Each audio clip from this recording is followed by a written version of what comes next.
Please stand for the gospel reading. So today I've actually chosen a bunch of readings and knit them together. 5 actually different readings from the scriptures because it'll set up what I want to talk about in the homily. They're speaking about forgiveness, about crucifixion, about resurrection, about ascension, and about Pentecost. And one of them is from Matthew's gospel, 2 from John's gospel, 1 from Luke, and 1 from the Acts of the Apostles. From Matthew, about love of enemies. You have heard that it was said, love your neighbor and hate your enemy.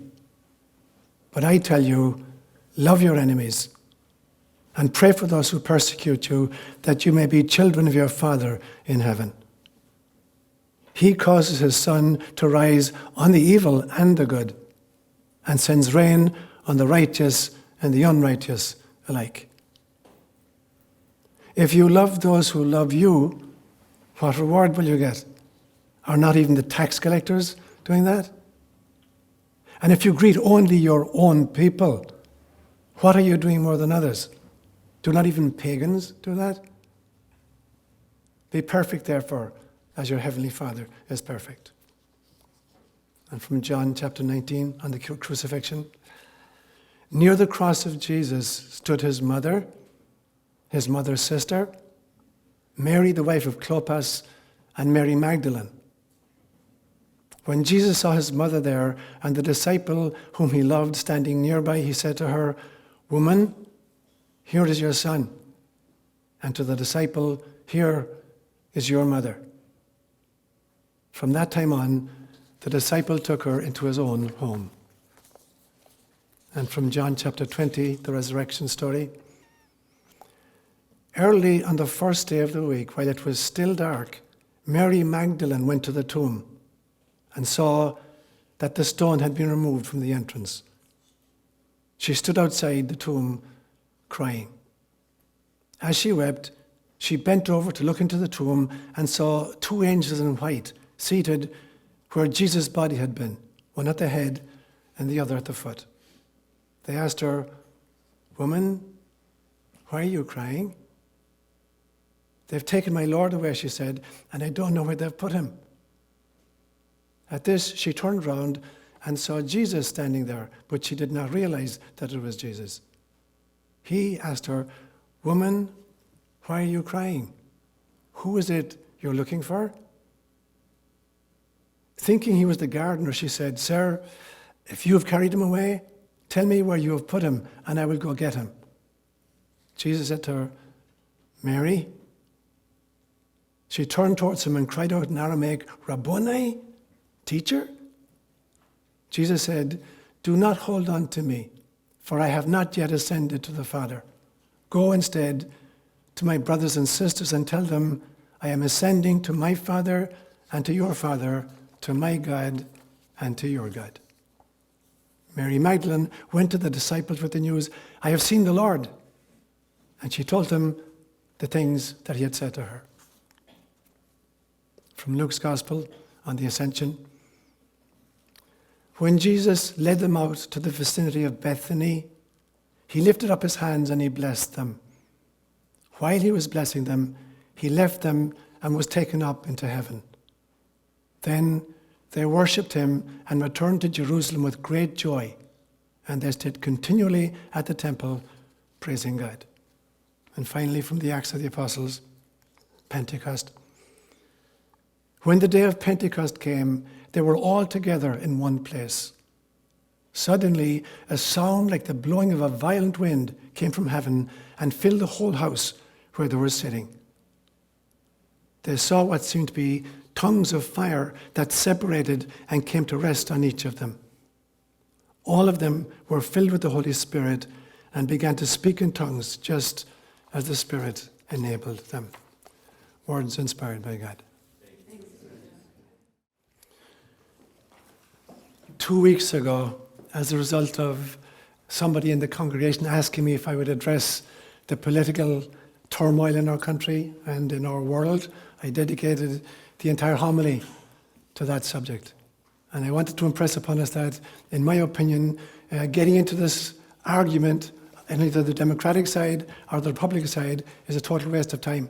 Looking at the liberal press or the conservative press is a total waste of time. The issues we're dealing with call for much bigger, higher solutions. Instead of listening to the puppeteers and the puppet masters, we needed to elevate ourselves and understand the teachings of Christ around these kinds of topics, what it calls forth from us in order to transcend and to solve these issues. And when the homily was finished, and during the communion service, Nancy played a beautiful piece of music for us. There was a hymn about Mary, the mother of Jesus. And I got this extraordinary inspiration right in the middle of the hymn. And I expressed it just for a few minutes after communion. The place that the two Marys, Mary of Magdala and Mary, the mother of Jesus, had played in the life of Jesus. And I've thought about that for the last 2 weeks. And I want to dedicate today's homily to talking about that particular topic. So I'm going to make 4 main points this morning.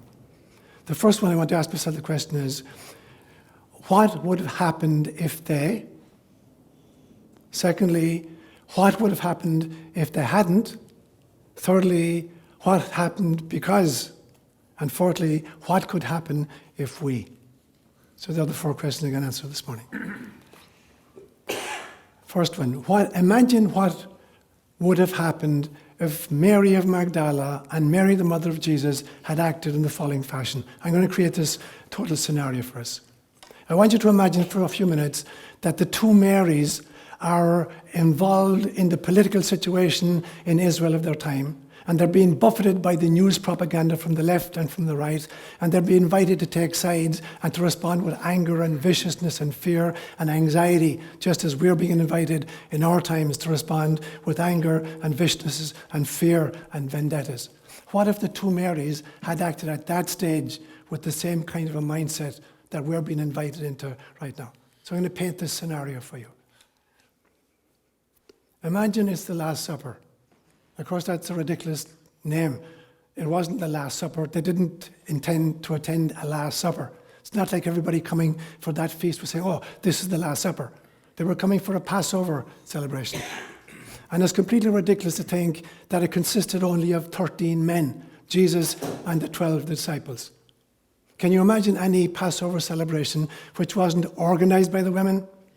That they didn't buy the food? That they didn't prepare the place? That they didn't cook the food, that they didn't serve the food, and that they didn't clean up afterwards? Have you ever been at a Passover service where that didn't happen?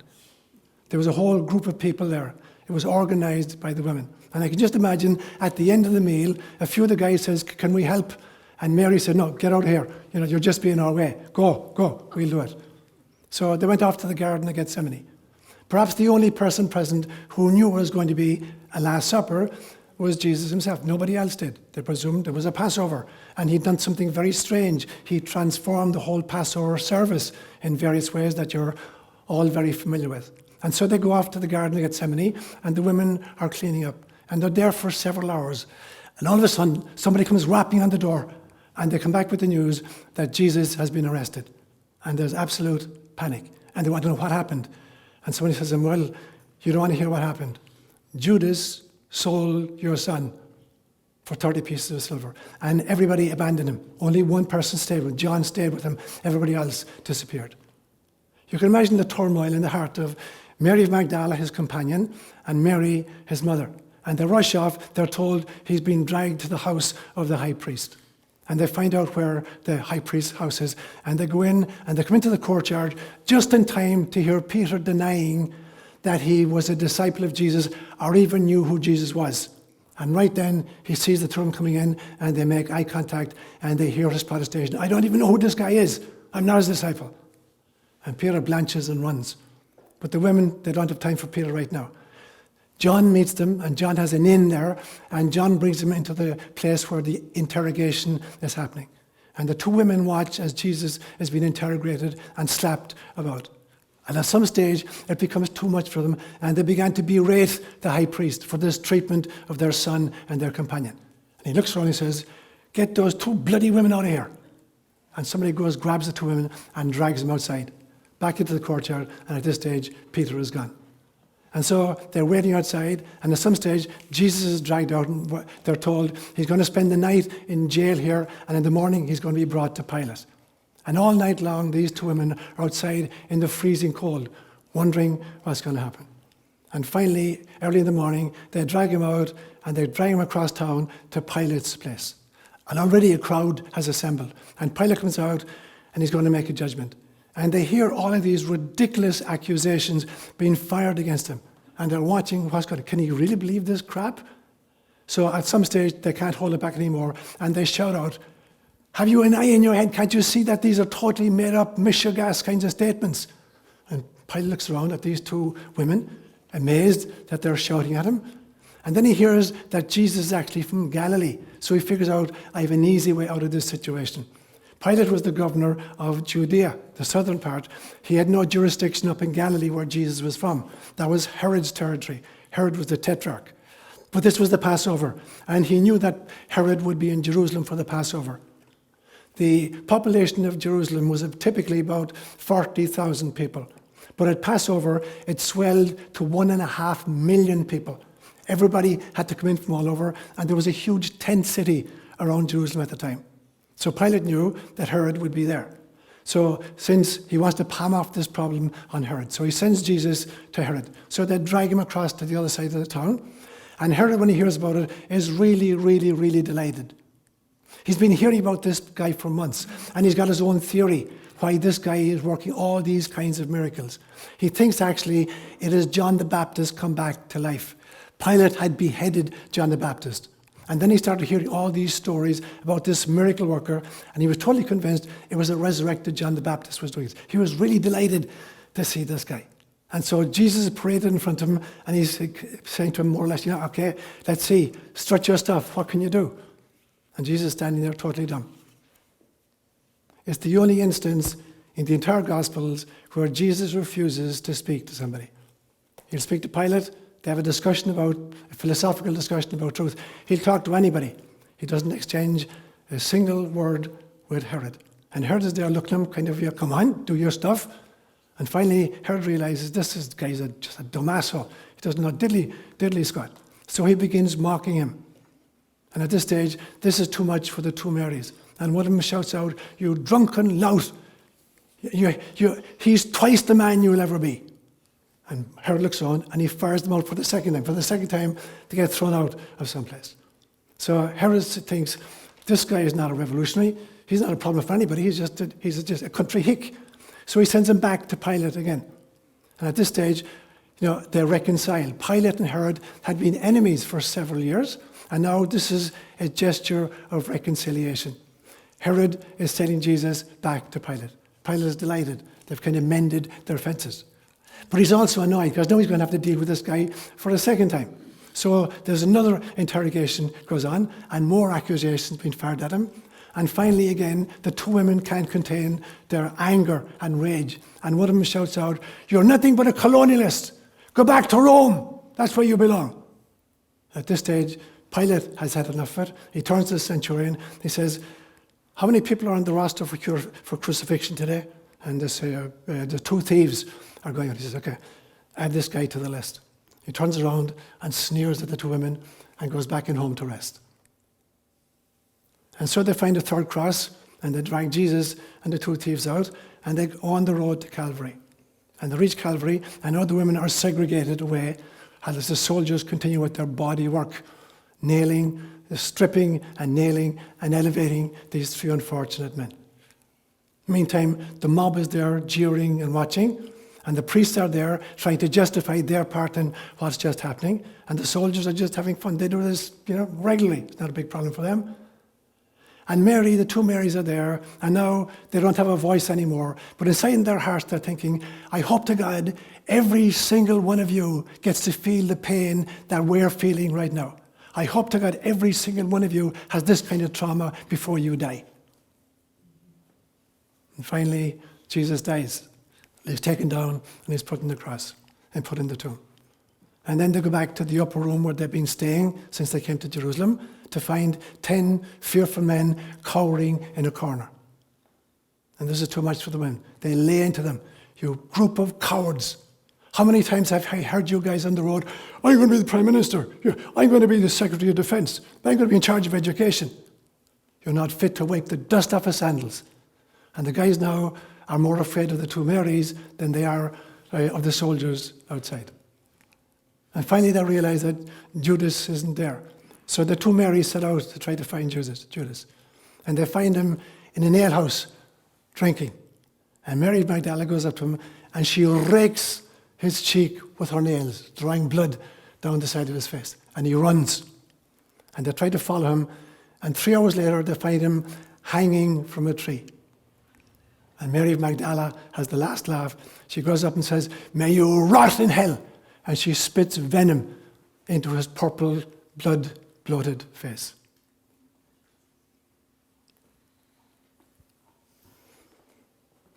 How's that for a scenario? That's what you and I are being invited to do in this present conflict. We're being invited to take sides. We're being invited to divide our nation. We're being invited to create global division through accepting anger and venom and viciousness from the puppet masters who want to divide and conquer. That's my first point. Second point. Imagine what wouldn't have happened if. And this is going to be very short, the second point. I'll tell you very simply what would not have happened if the two Marys had acted in that fashion. There would have been no resurrection. There would have been no ascension. There would have been no Pentecost. And there would have been no Jesus movement. If they had acted the way you and I are being invited to act in this present political situation in our country and in our world. No resurrection, no ascension, no Pentecost, and no Jesus movement. My third point. Imagine what did happen because. How did they act? I'm totally convinced that you've heard me speak many, many times of preconception contracts where groups of souls, contract to come into the world at the same time to try to shift stuff. I believe that 3 great souls made a preconception contract. The soul that came in as Jesus of Nazareth, the soul that agreed to be his mother for that incarnation, and the soul that agreed to be his companion in that incarnation, Mary of Magdala. And they came in as a troop. And they came in to represent the yin and the yang of God. They came in to show us what the feminine face of God looks like and what the male face of God looks like. They came in to show us that there is a different way of responding to the vicissitude and the turmoil of life. And their times were much more difficult even than our times right now. They come in to show us that there is a way of breaking this cycle of fear, leading to anxiety, leading to anger, leading to xenophobia, leading to vendetta, leading to violence, and leading to warfare. There's a way of breaking that cycle. And the way to break that cycle is not further fear or further anxiety or taking sides in an orchestrated dilemma put there by the puppet masters to set it at each other's throats, both at a national level and at a global level.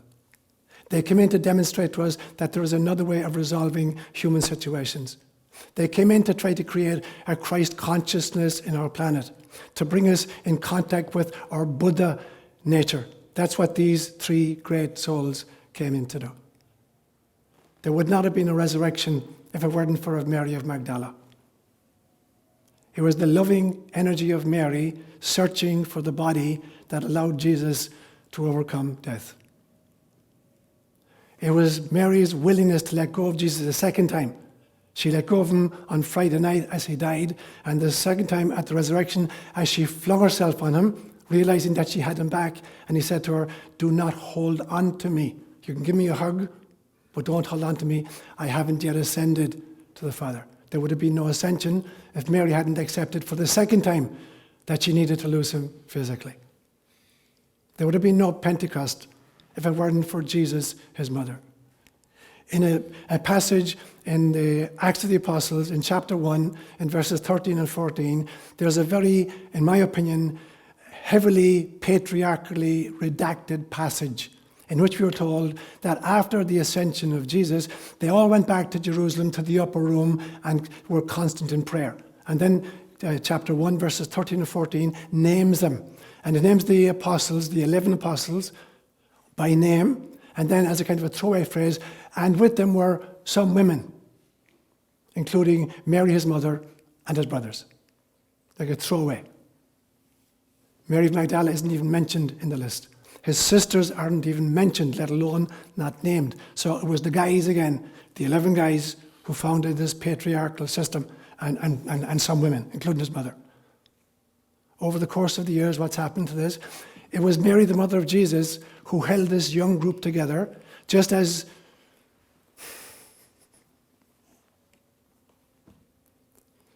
she'd held her own baby on her lap after giving birth to it. She held this group to her bosom after her son had departed, holding it together so that there would be a Jesus movement and that there would be a Pentecost, and she gets barely mentioned. Mary of Magdala doesn't get mentioned. The Pentecost would never have happened, and the Jesus movement would never have happened if it hadn't been for this extraordinary woman. But over the course of the centuries, what's happened? She gets reduced to a kind of a little domesticated, docile, yes sir, woman who says, thy will be done. And she's not just talking about God, thy will be done, God. At some stage, she's going to have to say it to the first pope, thy will be done, Peter. The guy who swore he didn't even know her son. She's going to say, thy will be done, Peter. She doesn't even merit being a priest. She couldn't stand on the altar like Cecile today and be a priest because she was a woman, even though she was the mother of Jesus. And Mary of Magdala gets reduced to a repentant whore. That's her fate. Meanwhile, Jesus is elevated to divinity by the church, the same church that meanwhile eviscerates all his teachings, where he tells us to love your enemies and pray for those who persecute you. They take that out of the equation and they elevate him as the only Son of God. What's the point in elevating him to be the only Son of God if you totally eviscerate his teaching? Which is precisely what we're asked to do again in this Christian nation. To eviscerate Christ's teaching about forgiveness and love of enemies and praying for those who persecute you. So that's what actually did happen because of what choices they made at the time. Get to my fourth point. I call it, imagine what could happen in the future if you and I begin to act differently. What will happen if instead of marinating in the mass media that are dividing us constantly, what would happen instead of taking sides in this debate between Democrats or Republicans or liberals or progressives, whatever way you want to put it? What happens if we get into that kind of thing? There will be more and more turmoil in your lifetime and in my lifetime. You will bequeath to your children and to your grandchildren a divided nation and a divided globe, if that's your response, that you bathe in this kind of slurry pit that's coming into your homes through your televisions, your radios, and your newspapers, and get suckered by it. What happens instead if you do it differently? What happens if you take your Christianity seriously? What happens if you really look at what the two Marys did and what Jesus did? What happens then? Then I predict we will live through a period of time when we will witness a new resurrection. There will be a new ascension. There will be a new Pentecost, and there will be a totally different form of the Jesus movement. Let me just take those four piece by piece. I believe there will be a brand new resurrection. Because what we don't understand so often in the Western mentality is that darkness and light are not enemies. They're lovers. Being brought up in a Celtic household by my grandfather, I realized that in the Celtic tradition, dark and light are lovers. They're not antagonists to each other. And so in the Celtic system, the day begins, with at sunset when the sun goes down. Darkness is the beginning of the day, and it lasts for 12 hours, and then it gives birth to light. The light comes out of the womb of darkness. Darkness is the creative yin, feminine energy that gives birth to everything that is. The light is the result of being birthed from the womb of the darkness. They're not enemies of each other. We have to realize that this is true in our times. In the very same way, in the Celtic calendar, the year begins in Samhain, which is the 1st of November, the dark period. And for the next 6 months, it's kind of winter, springtime. And then the light emerges on Bealtaine, which is the 1st of May. It is the darkness again giving birth to the light. As lovers, as a mother giving birth to a child from the darkness, the fertile darkness of our womb, the light and life emerges. The Celts knew that. We have to realize that in our times. We're in a very, very dark period. But it is a darkness that can give birth to an extraordinary new kind of light, depending on how we nurture the pregnancy. If we nurture the pregnancy with the alcohol of the mass media, we're going to give birth to a monster of a child. If we nurture it with love, we're going to give birth to another Christ child. So there's a resurrection which is possible. But it is a resurrection which is only possible if we know how to be pregnant at this time of darkness. If there's anger in that pregnancy, if there's fear in that pregnancy, if there's anxiety in that pregnancy, if there's violence in that pregnancy, then we're going to give birth to a monster. If there is love and forgiveness and trust and compassion during that pregnancy, we will give birth to another Christ child. There will be a totally different kind of resurrection. And there will be a totally different kind of ascension. The human race has been ascending since the very beginning of life on our planet. About 3.7 billion years ago, the very first single-celled protozoa landed on planet Earth. Wherever it came from, we don't know. Maybe it was directed panspermia, whatever. The very first life form. And it began to evolve slowly. For a long period of time, there were just single-celled creatures that cloned themselves. And then at some stage, we had multicellular creatures, and then the great fish of the sea. And then amphibians, those who were at home on land and sea. And then it morphed into reptiles that lived on land. And then at some stage, mammals who looked after their young.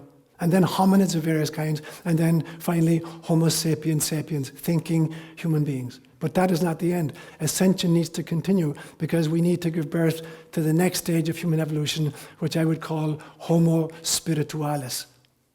People who are acting out of Christ consciousness. People who are grounded completely in their Buddha nature. That's what ascension means. There will not be an ascension if we start acting out of fear and anger. There will only be ascension of our species if we start acting out of love. There will be a totally different kind of Pentecost. Pentecost, the Paraclete, was the comforter that sent by God to console us. I think the comforter has been on planet Earth, and it's coming in an act of gratitude for Pachamama, or Gaia, or planet Earth, whatever term you want to give to it. Because this extraordinary planet is not just a rock with, life forms in it. It's a living being, enlivened by an extraordinary soul. A soul that volunteered, 4 billion years ago and said, I will inhabit that third rock from the sun in that solar system, and I will seed and breed and birth the species which is self-realized, which is soul-realized, which is spirit-realized, so that they will recognize the God in everything else and offer namaste to every flora and every fauna on the planet. There can be a Pentecost in which there will be a new outpouring of tongues of fire on each of us, so that we recover what I consider to be our birthright, the birthright of being telepathic, the birthright of being able to wordlessly communicate mind to mind, not just with other human beings, but with all life forms, because we've come from the same God and come from the same designer. It will be the reversing of Babel, where we were divided by our languages, into the realization that ultimately there is only one language. It is the language of love. That this is the one that will unite us. It will no longer be necessary for us, as they did in Babel, to try to build a tower to reach the heavens, because we will have understood fully for the first time what Jesus said when he said, you don't have to build towers to reach the heavens. The kingdom of heaven is en mesoi, a Greek term meaning it is within you and it is among you. We don't have to build towers to find the heavens. All we need to do is build bridges of love to identify the divine in each other. And finally, there will be a new Jesus movement if we have the courage to act like this. And it will no longer be a Jesus movement, which is, a kind of patriarchal, hierarchical, dogma-based institution, which is groaning under the sedimentation of sectarian warfare for 2,000 years. There won't be great monolithic religions in the future, I predict, warring with each other. They won't exist anymore. Islam will be gone. Christianity will be gone. It will rather be a kind of a neural network of communities trying to find the mystical core because they recognize the divine in themselves and the divine in each other.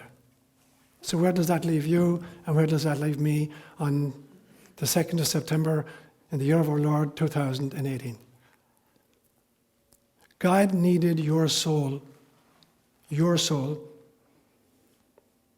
in order to be born on planet Earth in these times. And you said yes. She now needs your heart in order to repair the damage that has been created in our times. What kind of a heart are you going to offer to her? If you offer a heart which is filled with fear, or anxiety, or prejudice, or xenophobia, or vengeance, or vendetta, or unforgiveness, then you're creating a world for your grandchildren that I don't want to be part of. If your heart is big enough to look at the situation in our country and in our world, and to reach out with love and compassion and forgiveness for all the players, knowing that they're all beloved children of God, then you're going to create in your time and my time, in your lifetime and in the lifetime of your children and your grandchildren, a new resurrection, a new ascension, a new Pentecost, and a new Jesus movement.